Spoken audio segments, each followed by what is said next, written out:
Where'd you give your bonds? The Federal Reserve has cut its key interest rate to the lowest level on record. The federal funds rate, the interest that banks charge. Crisis will happen. The biggest fiscal stimulus we have ever seen. And that'll solve the problem. We're in the midst of a serious financial crisis, and the federal government is responding with decisive action. We boosted confidence in money market.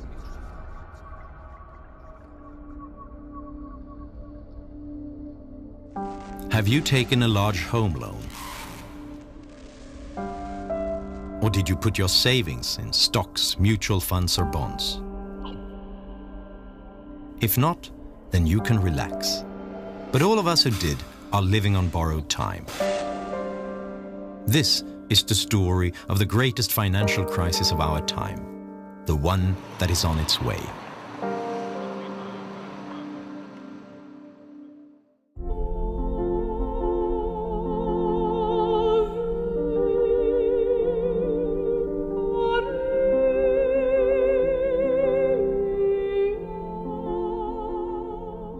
They spent hundreds of billions of dollars to show that they were doing something, but not properly designed and not as effective as it should have been.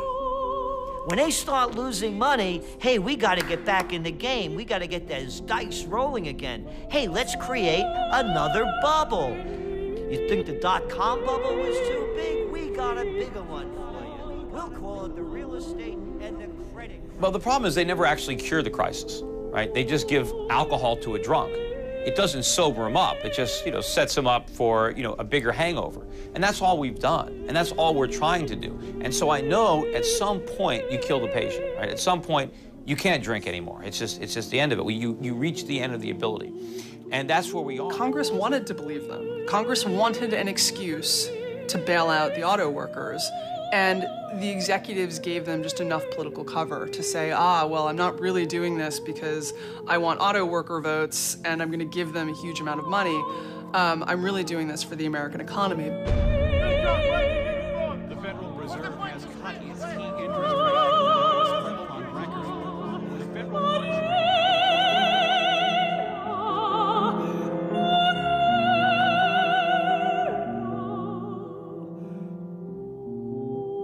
So the solution is the problem. That's why we had a problem in the first place.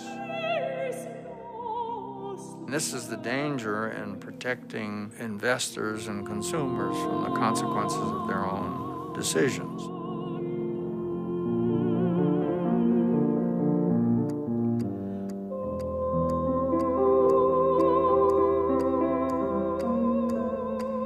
We can do it, but we need to do it soon, because the clock is ticking and time is not working in our favor.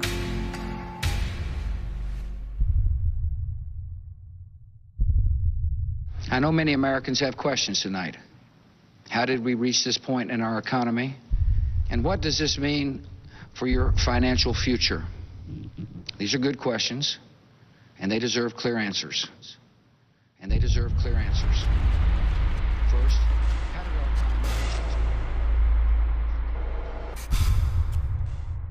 They took down the symbols, the financial symbols of America, the twin towers of the world trade. Today, we've had a national tragedy. 2 airplanes have crashed into the World Trade Center.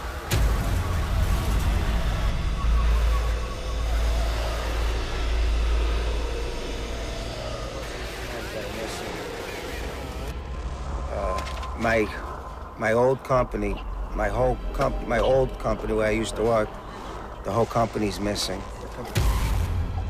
The story of the great financial crisis begins just like many of the stories of our era, in the United States on September 11th, 2001. The terrorists knew exactly what they were doing, striking at the ultimate symbol of the global economy. And they did it when the US was already slumping into a recession after the dot-com bubble had burst. Despite the tragic events of September the 11th, the foundations of our free society remain sound, and I am confident that we will recover and prosper as we have in the past.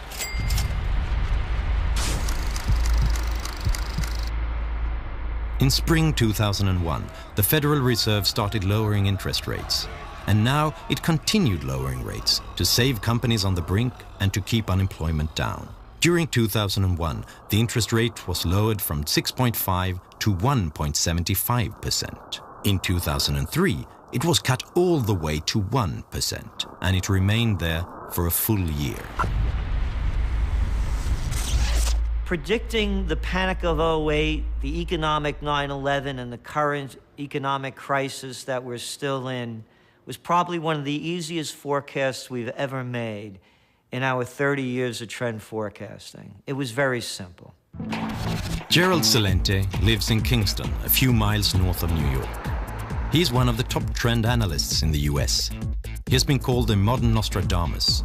He didn't just predict the current crisis, he also predicted the dot-com bubble and the stock market collapse of 1987. Immediately after 9/11, the President of the United States, George W. Bush, told the people to be good Americans and go out and shop. But how are they going to do it? You're in a recession. The Federal Reserve comes to the rescue. In his memoir, Federal Reserve Chairman Alan Greenspan writes that he knew that low interest rates might cause a bubble. It's party time!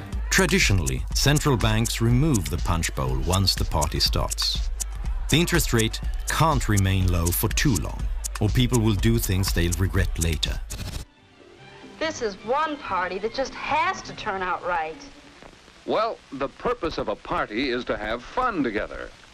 And a successful party needs planning and skill. Greenspan argued that the Fed should never remove the punch bowl, but rather keep refilling it when the party started to peter out. And if things went bad, the Fed would clean up the mess and tend to the hangover. Banks and speculators loved it. Now they could take greater risks than ever before. If they were successful, they could keep the profits. And if they were unlucky, Greenspan would rescue them. Mom was that way. Let me come home crying over something and she'd give me candy every time. When you see the stock market come down and the real estate bubble burst, all that phony wealth is going to evaporate. And all that's going to be left is all the debt that we accumulated to foreigners. Peter Schiff is another analyst who was roundly mocked when he predicted a crisis for the US economy in the midst of the boom. We went on an unprecedented global spending binge. American citizens borrowed and spent trillions of dollars to buy stuff. And that is why we're in so much trouble. It was because we got drunk on all that Fed alcohol. Fed alcohol. Fed alcohol.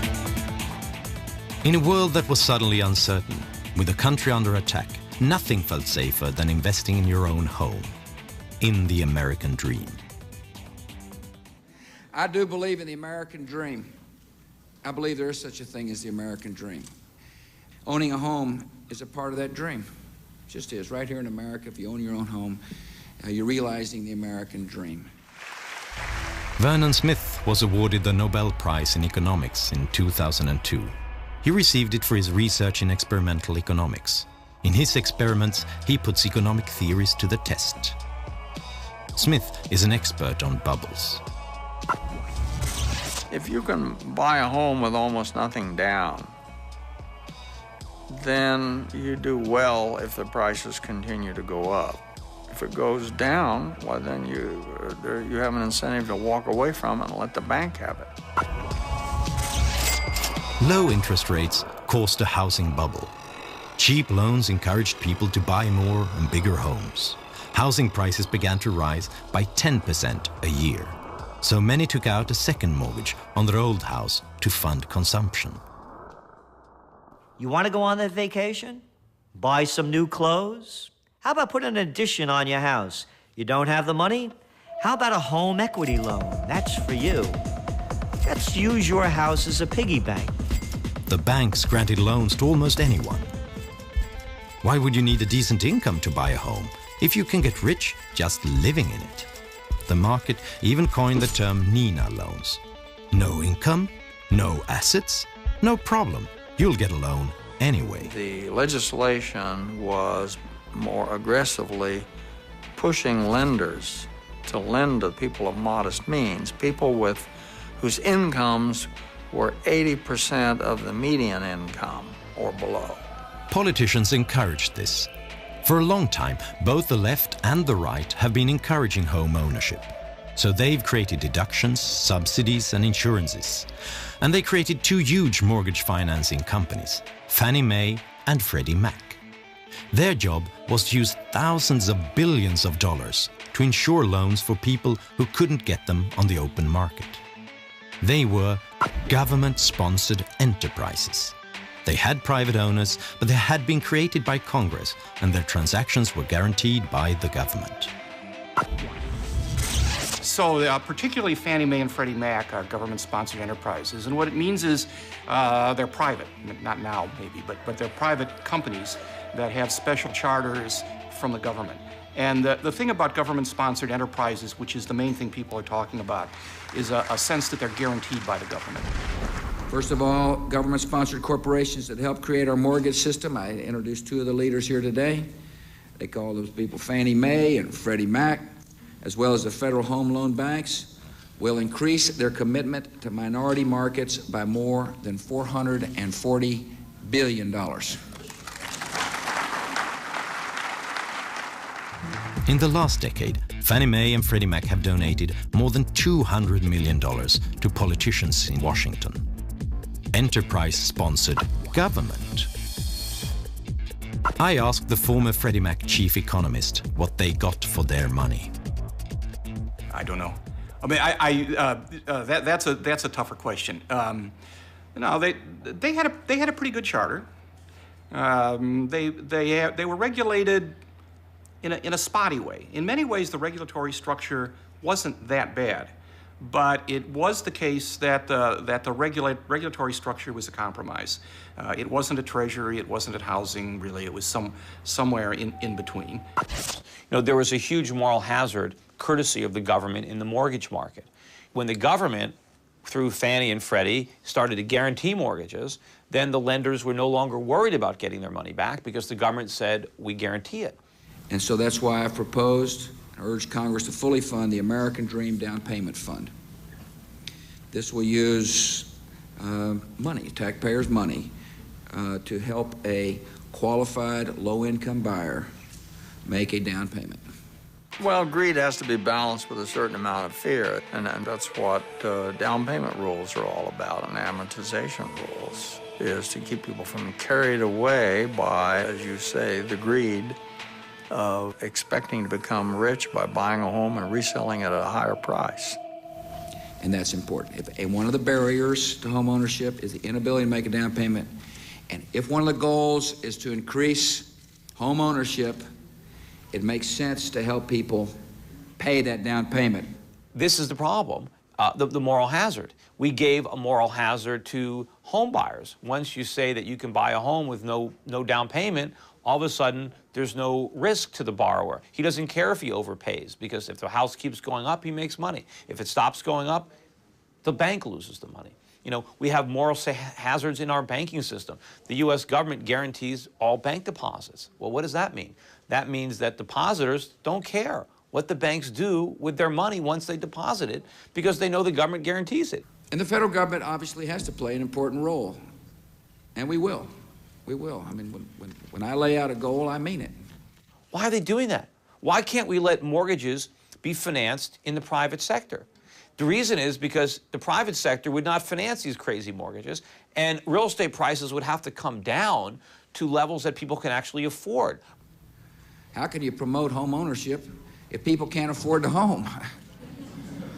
The big banks dared to make riskier loans because they had started repackaging loans and selling them to others as securities. They sold them to each other, to Fannie Mae and Freddie Mac, and they sold them to Norway, to Germany, and to China. If the loans turned bad, someone else would end up with a hot potato. I guess we're a little early. What do you want to do? Anything but inspect this temple of capitalism. Oh, Nick. Look at them. Their eyes popping out of their heads, drooling over the very things that are taking away their jobs. Now, Nick, don't get all excited. My family think that America is a pretty swell place, and I don't want you to disillusion. I know. Everybody wanted to buy because the rating agencies that rate securities gave the mortgage-backed bonds their highest rating. They promised huge payoffs at near zero risk. The rating agencies thought that house prices would just keep rising.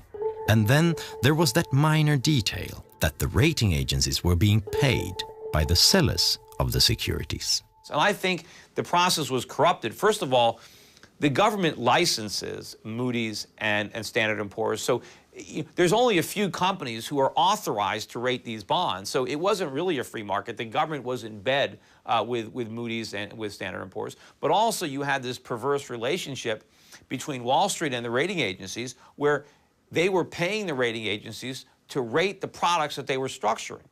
And so there was, this was an incestuous relationship where they knew if they put bad ratings on them, they wouldn't sell. And if they didn't sell, they wouldn't be making all this money constantly rating them. They were great days, but it was all based on a market on steroids. Loans were cheap enough to keep driving housing prices up. But when interest rates returned to normal levels in 2006, the spell was broken. But for one person, the future was still bright. Ben Bernanke, Alan Greenspan's successor as Federal Reserve Chairman. Tell me, what is the worst case scenario if, in fact, we were to see prices come down substantially across the country? Well, I guess I don't buy your premise. It's a pretty unlikely possibility. We've never had a decline in house prices on a nationwide basis. People could no longer get new loans to pay off the old ones. Those who had been given a mortgage despite a very low income couldn't afford to stay. The prices started falling, making the mortgage-backed securities increasingly worthless. There's not much indication at this point that subprime mortgage issues have spread into the broader mortgage market, which still seems to be healthy. The rating agencies removed the high ratings from the securities. Investors who never looked beyond the ratings suddenly didn't know what they had bought. They didn't know how risky those loans were. Overall, the U.S. economy appears likely to expand at a moderate pace over the second half of 2007, with growth then strengthening a bit in 2008 to a rate close to the economy's underlying trend. The dominoes started falling. Investors stopped buying mortgage-backed securities and refused to lend to those who depended on them. Investment banks like Bear Stearns and Lehman Brothers suddenly couldn't get new loans to stay in business. Fannie Mae and Freddie Mac could no longer hide the disaster. The financial crisis started in a way that is eerily similar to today's situation. It started with an economic crisis in the US and a government that responded decisively. After 9/11 and the dot-com collapse, the US government decided to save the economy by inflating a new bubble. Today, the world is trying to get out of the financial crisis by inflating a new bubble. The difference is that this bubble is much bigger.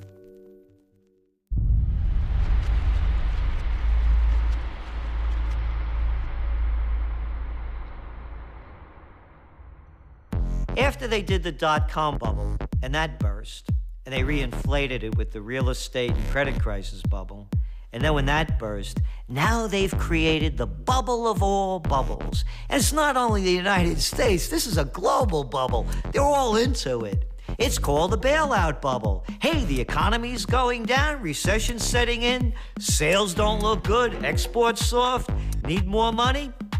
How about, we'll call it stimulus packages.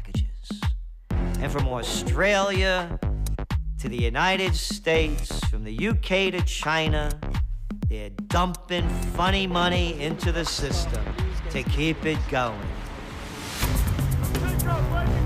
In September of 2008, the US economy is near collapse. Fannie Mae and Freddie Mac have been taken over by the government. On September 15th, giant investment bank Lehman Brothers goes bankrupt after monumental bets on real estate. AIG, the largest insurance company in the world, collapses the next day. Fear sets in. It seems like anyone can fail. Suddenly, banks no longer dare make loans to companies or each other. Experts warn that the economy is about to collapse. This CBS News special report, a presidential address to the nation. From CBS News headquarters in New York, here is Katie Couric. Good evening, everyone. President Bush asked the networks for this television time so he could talk directly to you about a national crisis.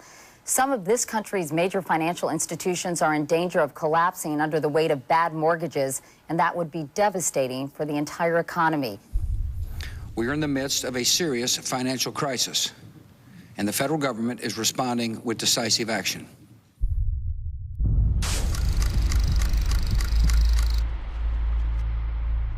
In a televised speech, Bush scares the market even more, while still claiming that they can trust him. He has a solution.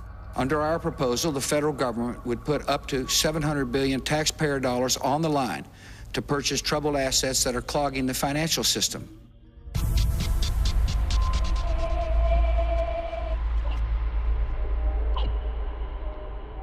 The US government wants to spend huge amount on Wall Street banks to cover their bad deals.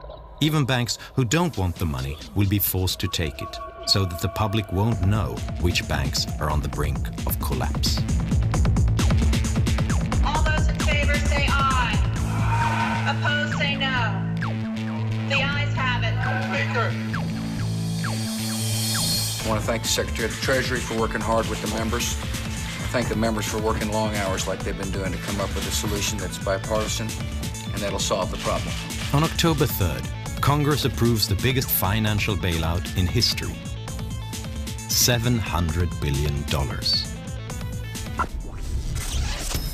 Around the world, in Germany, Italy, Canada, South Korea and Great Britain, other politicians do the same to save their banks.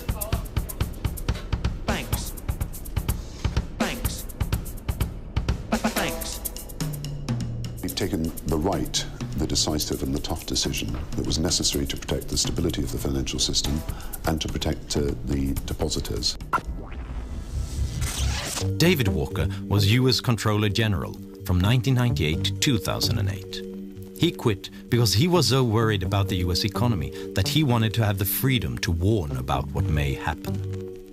In my view, the bailout was necessary in certain regards, but in many cases, we wasted a lot of money because we didn't do three things. First, have clearly defined objectives about what we were trying to achieve. Secondly, have criteria established up front as to who would get the money and who wouldn't get the money. And number three, have conditions established up front as to what they could and couldn't do with the money. And as a result of not having those three things, some people got the money that didn't deserve it. Other people got the money that didn't make good use of it. And as a result, we had a lot of waste with regard to taxpayer money. What would it mean if the domestic industry were allowed to fail? You heard Senator Stabenow, so I won't repeat other than to say... As a result of the crisis, the situation for the US auto industry became critical. On November 19th, their CEOs fly to Washington to demand money. The executives came out and they said, if you don't do this, we are going to see a jobs holocaust. They issued extremely high estimates of how many jobs would be lost that included counting every single company that supplies them with anything. That's why this is all about a lot more than just Detroit. It's about saving the U.S. economy from a catastrophic collapse. A month later, President Bush gives billions of dollars to General Motors and Chrysler. The money comes from the bailout package that was really only designed to save the financial industry. Now some U.S. auto executives say that their companies are nearing collapse, and that the only way they can buy time to restructure is with help from the federal government.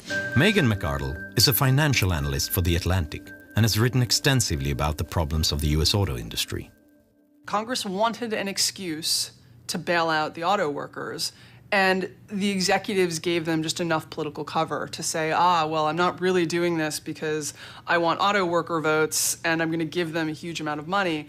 I'm really doing this for the American economy. But if you look at how much money we gave them, I mean, you're talking about almost $100 billion is how much we will end up spending on this.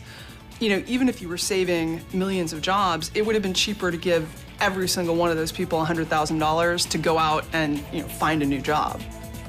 The big guys on Wall Street, they can't take their losses. They're crybaby capitalists. Oh, they preach capitalism for everybody but themselves.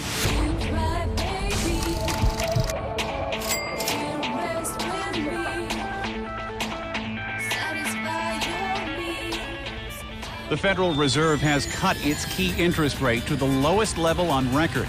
Fed Chairman Ben Bernanke and his colleagues also pledged to use all available tools to contain the widening crisis and the longest recession in a quarter century. December 16th, 2008. It is time again to pour alcohol into the punch bowl. The Federal Reserve reduces interest rates to practically zero to restore investor confidence. Other central banks do the same. Hey, have no credit? Don't worry about it. Just sign on a dotted line.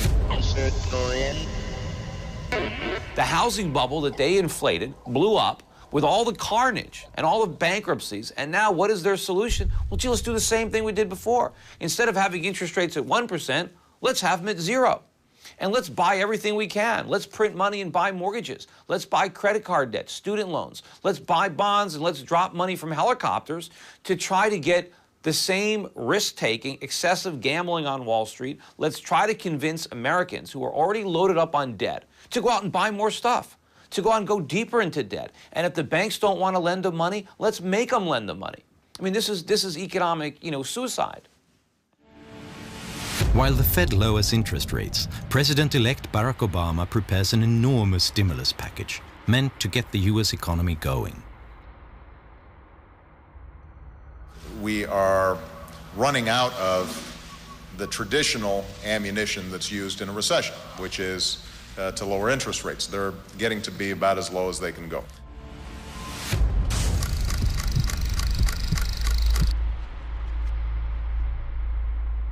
The American Recovery and Reinvestment Act that I will sign today, a plan that meets the principles I laid out in January, is the most sweeping economic recovery package in our history. On February 7th, 2009, Obama approves a stimulus package worth $787 billion. With the Bush stimulus package from the year before, U.S. politicians have now spent close to $1 trillion to stimulate the U.S. economy.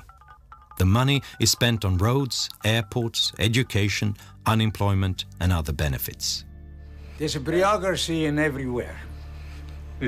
And, in Italy they used to say where I'm from, when you have a jar of honey, you lick your fingers.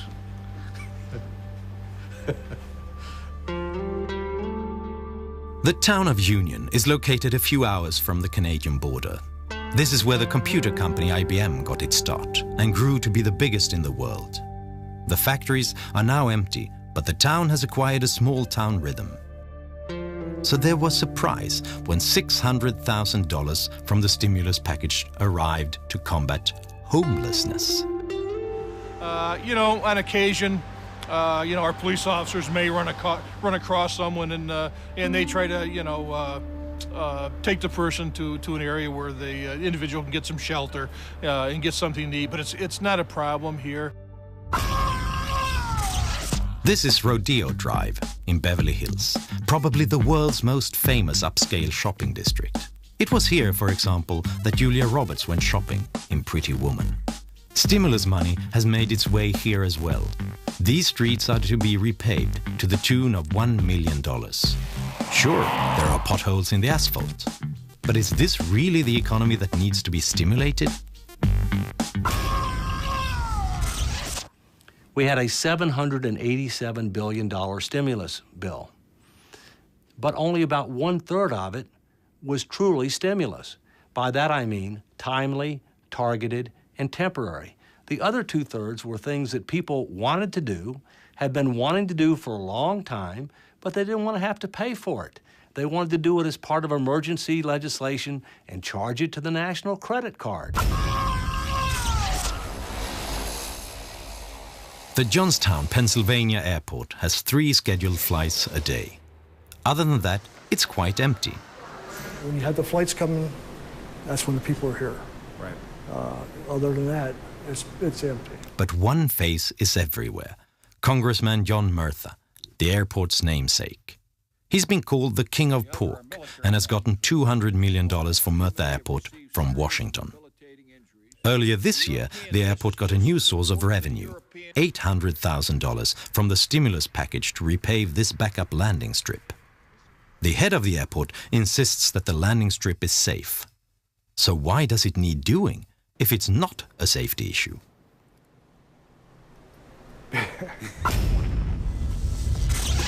Because of the steps we've taken, this plant is about to shift into high gear.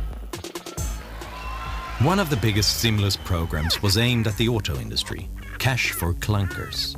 Turn in your old car and get cash toward a new one from the government. It was so popular that its $1 billion budget ran out in a week, so more money was quickly injected. Many countries offered similar programs. Germany had the biggest one and handed out almost $7 billion to those who scrapped any car more than 9 years old while buying a new one. Our government seemed to think that German auto industry is so important, we have to support it in some ways, and therefore they created this bonus. They didn't call it a scrapping bonus because I think they knew just how ridiculous that was, so they called it an environment bonus. Karen Horn is a doctor of economics at a German economics institute. And of course, people took advantage of that. It worked as long as it was on, the program worked, but now it's out, it's over, and of course, numbers are dropping. People are feeling that they ran into additional debt due to that bonus that they wanted to take advantage of, and they're having problems they didn't anticipate. So Germany spent almost $7 billion to scrap fully functioning cars and to maintain excessive auto factory output. Once the program ended, the industry was right back in the doldrums. I was just very surprised that people would accept the idea so readily. That they would accept the money is something else, who wouldn't, but that they would find this a solution that they deemed viable. It doesn't give me a very good impression of the rationality of the voter and taxpayer, I must say. And that's where we are. I think at this point, the problem is now so big that government stimulus is not going to, buy us another 5 or 6 years of phony growth like it did last time. Because we have to accumulate so much more debt now. Because the bigger the problem gets, the more we have to stimulate to get that short-term boost. But now the bigger the bust, because now we have a bigger stimulus, to get out of the economy. About a year after the worst economic crisis in modern history, Lehman Brothers is gone. But apart from that, Wall Street looks much the same. Many banks are reporting record profits. The world's stock markets have skyrocketed. The market is finally breathing a sigh of relief. But isn't it somewhat uncomfortable? Haven't we been here before? All the measures that we have taken to save the economy, the low interest rates, the massive debt, the safety net for the financial industry, these are the very things that led us into a crisis in the first place. We've been saved from the consequences of one burst bubble by inflating 100 new ones all over the world.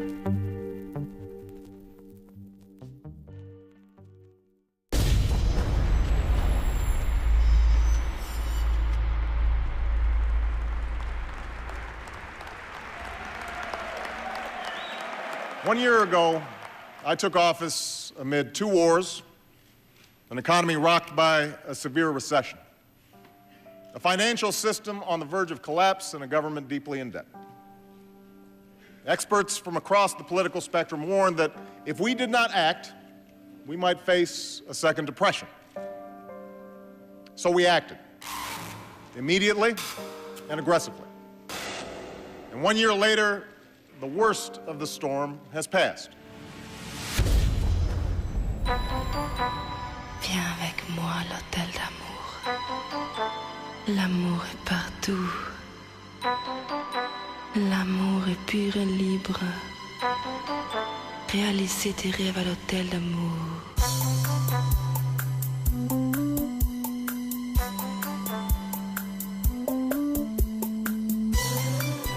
There are positive signs. This is the Hamptons outside New York, a classic playground for Manhattan's elite. A house by the Atlantic like this one costs $30 million. And a hot dog bun with lobster salad costs $18. Fast food, Hampton style. The crisis has made its mark here too. There are fewer private jets at the airport. Instead, the Porsches jostle the Mercedes on the turnpike to New York.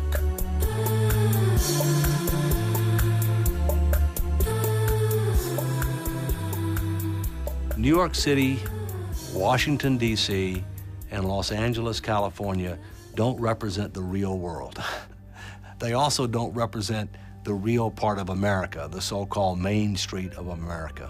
My tax money to go to Beverly Hills. Well, there's a lot of money in Beverly Hills. I don't think they needed my money down there. But that's a different world. That's not a reality, you know, than that. If you ever visit Union and need a haircut, you may well end up at Frank Petrilli's barbershop.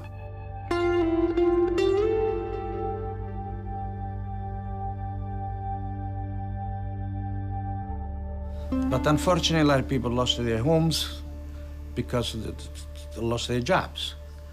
And they're now living the life that one time were able to do it.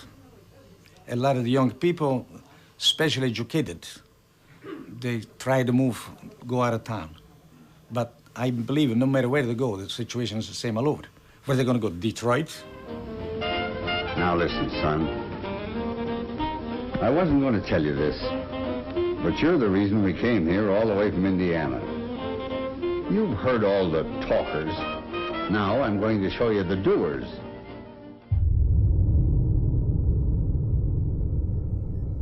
The US government has launched bailouts, stimulus packages and guarantees to the tune of $10,000 billion. Caught myself wondering for the 100th time how the hell I got here. What the hell I'm doing here. That's more than the total cost to the US government for World War I, World War II, the Korean War, the Vietnam War, the invasion of Iraq, the New Deal, the Marshall Plan, and the moon landing. Bush almost racked up more US debt than all presidents before him combined, from George Washington to Bill Clinton. And Obama is almost creating greater debt than all presidents before him, including George W. Bush. But it's not just the US that's increasingly looking like a house of cards. During the crisis, many governments went deeply into debt. Estimates say that the average debt in the richest nations will exceed 100% by the year 2011. These are loans taken at currently low interest rates. Should the interest rate rise by 1%, the US interest payments will rise by $100 billion per year. That's more than the annual cost for the Vietnam War. Sometimes it's just an engine failure, other times it's the deadly flak. If the pilot's lucky, the flak kills him. But usually he isn't, and he burns to death as his plane spins in. It sounds absurd to even think that the United States, the world's economic superpower, might crash. After all, they get the highest ratings from the credit rating agencies. One of the lessons that we must learn from the mortgage-related subprime is you have to take credit ratings with a big grain of salt. Because as we saw with the mortgage-related securities, they went from AAA rating to junk bond pretty fast once people understood the true situation. Today, the United States is rated AAA, but if it doesn't start taking steps to put its financial house in order, that AAA rating will be lost. It's only a matter of when and how quickly. In September 2008, The bankruptcy of one large investment bank brought the world economy to its knees. The fate of Lehman Brothers raised the question of who was next in line, so everyone avoided doing business with banks. How will the world react if the next entity to declare bankruptcy is a nation? Who is next in line if that were to happen? Some houses of cards have already started falling. This is Iceland, until recently one of the richest nations in the world. When the crisis hit, the Icelandic banks collapsed. The Icelandic stock market crashed, leaving the debt with a small population. For the first time in 50 years, this peaceful country saw riots.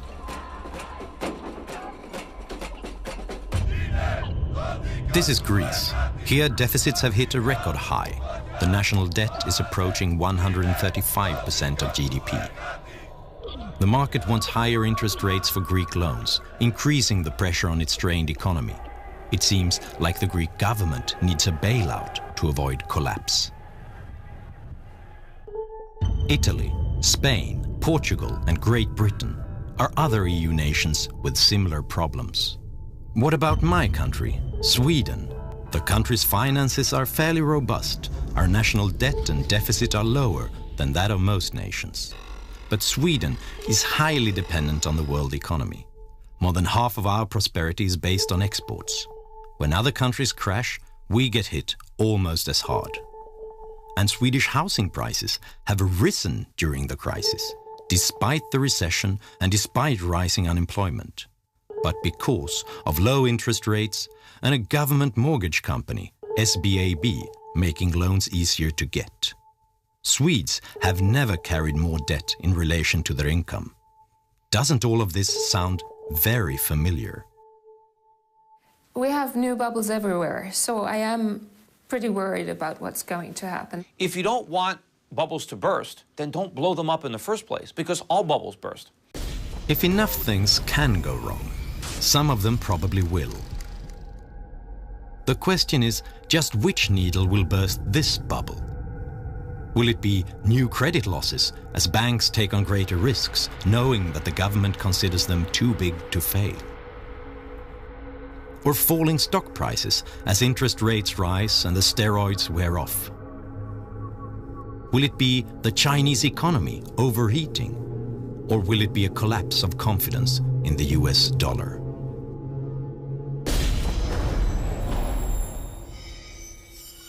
If we lose the confidence of our foreign lenders, and we must not allow that to happen, but if that were to happen, then there would be a dramatic decline in the dollar, a dramatic increase in interest rates, significant fueling of inflation, a very, very deep recession and possibly depression that would be felt around the world. We must not allow that to happen. When the next bubble bursts, you cannot use the same emergency measures. You can't lower interest rates that are already at rock bottom. You can't stimulate the economy with borrowed money if an excessive national debt is the cause of the crisis. The governments could save the banks, but who can save the governments? Ultimately, there's going to be a price all around the world to be paid for this. And the longer it continues, the bigger that price is going to be. You know, this really is a moral question. I mean, I can give you plenty of big and bad numbers. You know, when you talk about tens of trillions of dollars, it's just hard to imagine. But you have to put a face on it. And to me, I put my children's and my grandchildren's face on it. It's their future that we're mortgaging.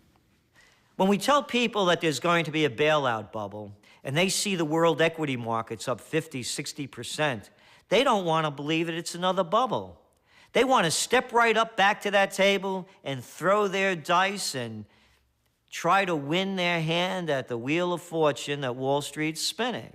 So people still don't want to believe that the worst is yet to come. It's easy to think of these predictions as much too gloomy. But that is exactly what people said the last time. When these experts predicted the 2008 financial crisis, they were laughed at in the media. Through the floor. You guys are deluding yourselves.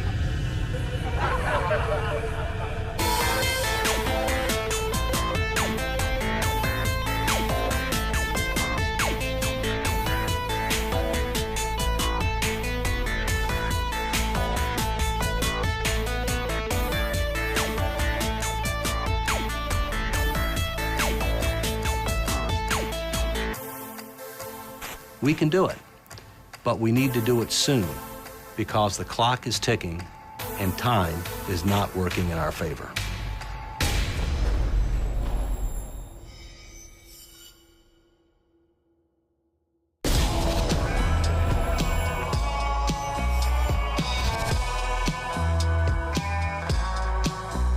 Some of the townsfolk said he was dumb as dirt, but it didn't bother him none. He had a steely look in his eyes that told a different story. He didn't pay no mind. He was a pioneer through and through, and his mind was as wide open as that prairie he'd left behind. His only weaknesses were women and firewater.